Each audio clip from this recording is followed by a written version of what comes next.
you. Well, I'm a writer, I'm an author, and I'm a political analyst in South Africa.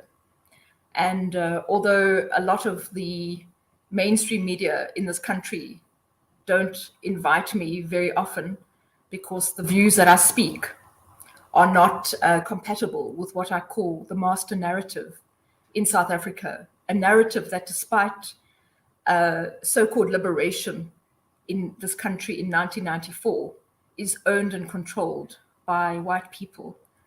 But often when I speak, I describe myself as a foreigner, as a as a as an unwelcome guest on land that my forefathers stole, because South Africans were never welcomed into South Africa.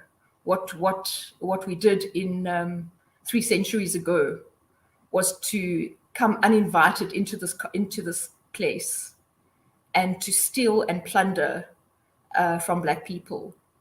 And although we are now in a so-called democratic South Africa, the economic power remains in the hands of whites. And I've done a lot of talks recently about the fact that there's so much, and I'm not sure if you saw it when you were in South Africa yourself, there's so much antagonism between Black South Africans and Black Africans from other parts of the continent. We have terrible xenophobia at the moment, or Afrophobia, where Black brothers and sisters are turning on Black brothers and sisters from the continent as if they are the problem for the deep economic inequality and patterns of Black poverty we see in this country, where in truth, the real problem remains white supremacy. So what I write about in my book, and it's been a very popular read for some, but a very unwelcome read for others, is the fact that although we speak about a Black government and a new Black South Africa, that's not true. What we have is a society caught in the clutch of whiteness. Every single sphere of our country is dominated by whites, including the cultural sphere.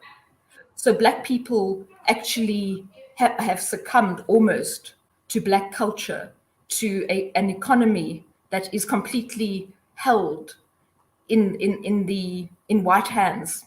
So little has changed. So whilst economic freedom is a flag that we can lift up and celebrate,